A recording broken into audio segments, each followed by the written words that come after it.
This is the Lowdown. On tonight's edition, we are investigating certain financial anomalies occurring at Middlebrook City Council. 2 years ago, in light of the financial crisis, Councillor Bury and Stephen Medley formed a private equity company known as Smedley Productions. This company has consistently cost more than any other private enterprise company in the country. We have been granted full access into a shadowy world of backroom deals and corporate favouritism as we investigated the council's youth project.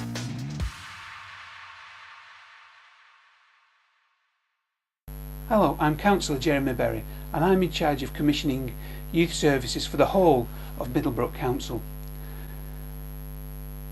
And of course, we're going to talk today about things like Youth Project, a service which helps those who have fallen by the wayside redeem themselves and bring back those lost souls into society, to become fully functioning members of that society, ready to participate along with the rest of us and to give back as well as to take from that society. In the first of the planned youth project sessions, we met Robert Quilth, a life coach and lifelong golfing partner of Councillor Bury, a man who purports to have taught Michael Jackson to moondance. See, I've gone by many names. I've stuck to the original, Robert Quilth. What do you think of that? I'll tell you another thing for nothing. My mate's got one of them, bigger than that. He's just got a drawbridge and a moat. I'm on top of the world! Today, boys, I seen you walking across the car park. I clocked you and I clocked you, and I wrote down on this piece of paper exactly what job you'll be doing and exactly how much money you'll be making. Am I right or am I wrong? Am I right or am I wrong? Have a read. Have a read, don't we? What do you notice about that? Nothing on it. Nothing on it, like your futures, nothing, no money, going nowhere. Sat on couch like your old man, scratching your balls all day, yeah? Do you know any successful people? Yeah. I know Stu Francis. Last week, I bumped into an old client of mine. He was an Albanian lad. He lived on the market. No money. Very impoverished background. Lived on the market with his grandma. Now that guy was deaf, dumb and blind. Didn't have a visa, that's right. And he had a filthy mouth on him. Swore like a trooper. 2 weeks time, in 2 week sessions with me, that guy's motivation had increased dramatically, that he could get up out in the morning from that market stall, sign on, got himself a job on the market at the same time, and managed to afford himself a brand new pair of kickers in 2 weeks. Why should young people listen to you? Because fundamentally they don't know what they're talking about or thinking about. Neither do the families, neither do their peers, and I'm the only one that knows what they're talking about in this room. Right, come on, we're going outside. Come on, yeah, come on. Get his hand, hold his hand. It's about holding hands, come on, hold hands. Hold hands. Hold hands, come on. I'll hold you on there. Come on. Let's go. It's a long time. Well, you know, I've tried. I've just come outside. They haven't followed me. Can't save everybody, can I? I invest my time, hopefully they listen. Sometimes they don't. But you can't save everybody. It's up to them. You can lead a horse to water, but you can't make it shit. So, would you be paying me the cheque this evening? Because I could do with... Well, I think the cheques are going to be coming through the post. Through the post, so, right, okay. So, yeah. Okay, would you mind putting it in my ex-wife's name? Oh, that'll be... Yeah, excellent, thank you. If you could pass on one piece of advice to our young people, what would it be? Always travel by Qantas.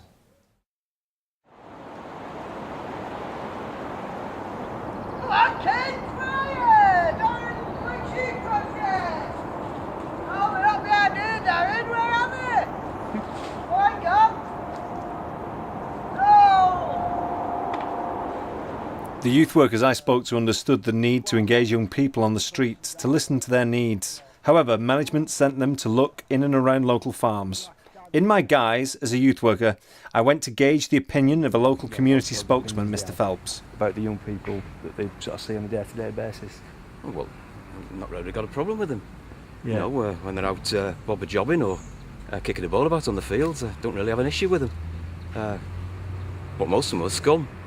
Hang about like rabid dogs, and I sterilise a lot of them. Yeah, I'm sure we've all felt like that sometime or other. But what about the specific ones in your area? You know, how'd you go on with those? Sick, they make me feel sick to the back teeth. You know what, one of them urinated on my Volvo. I think that's acceptable behaviour, eh? You know what I mean? To violate a man's car. And they spat on me gnome. I think that's acceptable behaviour. I think that's funny. My wife's still not over it. So what other issues have you had in the area specifically yourself? Well, I'll tell you something.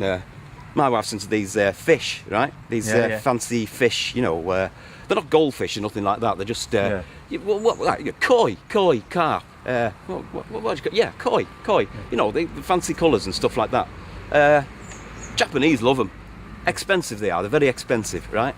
Well, anyway, she decided that she wanted to have this pond, right?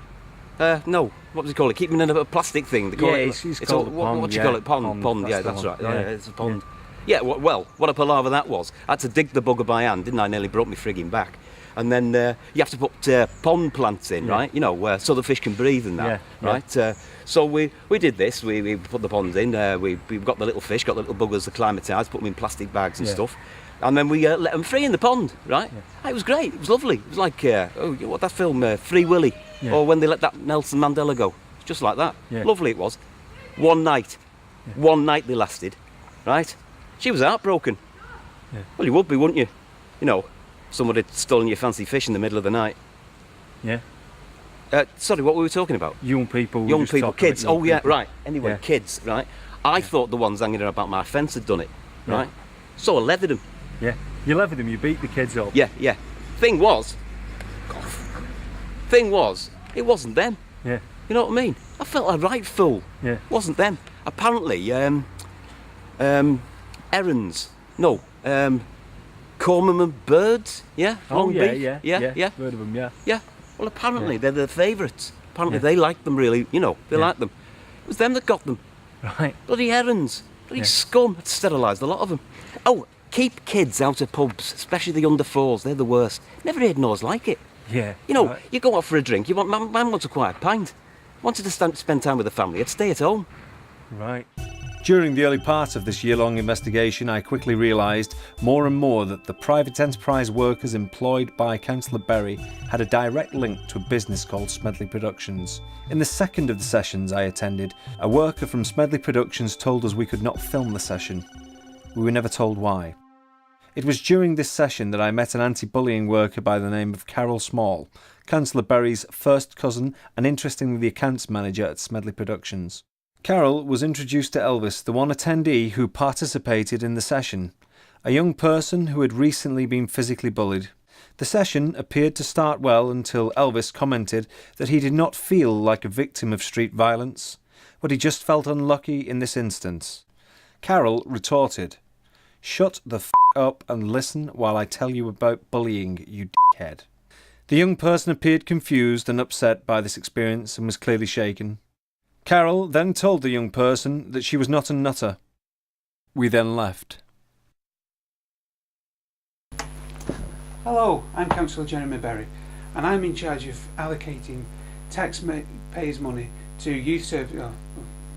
I'm in charge of allocating taxpayers' money throughout the area to youth services, and of course, I'm here to speak about projects such as Youth Project, which helps to bollocks. Youth crime and violence offences are on the rise nationally. Statistics for Little Bury in 2009 to 2012 show assault increased 20%, TWOC increased by 40%, and drug-related offences by 80%. Obviously today, you know, when you've come here for it, you know, when I'm talking to you out in the street, I said basically so there'd be a special guest coming here today to talk to you. It's a guy called Frankie Killer Daddy Davis, and this guy basically sort of spent a lot of time in jail, in prison and stuff. And he's come here to try and sort of talk to you about the whole sort of system of justice and his own life experience. So, you think you're hard, do you? Think you know it all? Think you're smarter than everyone else? Well, I was like you once, crap at school, breaking into the headmaster's office, garrotting his dough with a cheese slicer. How did you get into this line of work?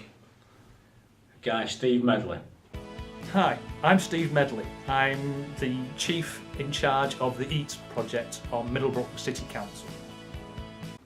He's promised me good money on this. He says it's a good racket to get into. There's a lot of dodgy people about today, and a lot of dodgy kids in the areas, and they've got nothing to do. They're bored out of the schools and they turn to crime. They turn to car crime. There's lots of crimes about. Your car's here, there's lots about.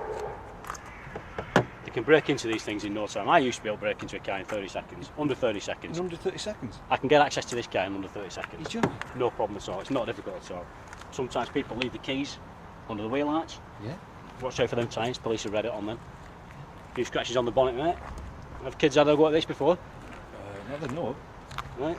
You've got to be really, really careful. A lot of dodgy people about, and you've got to have eyes at the back of your head. No keys under there. Anything worth taking in there? Looks interesting. There's like 65% of under 19-year-olds have been done for car theft in this area. Is that a scientific fact? No. What advice would you give to try and keep young people out of trouble? Eat more greens. Tell you what, I'll show you something. Just pass us your keys, sir. Just pass us your keys. See how easy that was? That didn't take me 30 seconds, did it? Know what I mean? It's quite good, isn't it? But you didn't. It's as easy as that. But you didn't break into it. I never said I was a car thief. I'm a confidence trickster. How do you tell who's hard? Or you can try heating up a spoon and stick it in their eye. If you're going to do bird, make sure they all know your eyes nails. Don't be frightened of biting someone's ear off or punching a screw in the face. In fact, the more screws you on, the better. Otherwise, you're just some sort of sex meat. And on a Friday night, every cum wants a kebab. You know what I mean? Have you ever felt remorse? Yeah, 3 times. Wasn't a good idea when I broke my granddad's leg. Because he'd beat me at Ludo. Don't get me wrong. Sometimes I have regrets when I look at my 6-bedroom house and my Audi TT, and I think that, you know, all that filthy Luke has been over through crime. Do you know what? Have a good idea, keep her keys and teach you a lesson. You'll never do it again second time, will you? I taught you a valuable lesson, and luckily for you, it's only with this little crap car. Okay, Frankie, think of the worst experience you've ever had. Okay, well, the food wasn't great and the sex was terrible. Sometimes I find myself shouting over and over. Sometimes I just cry myself to sleep, wishing I was somewhere, anywhere else. So prison truly was awful. Prison? I was talking about my second marriage, mate. I'm telling you, it nearly killed me. If I hadn't got locked up when I did, God only knows what I would have ended up. Youth Project is... It's not revolutionary.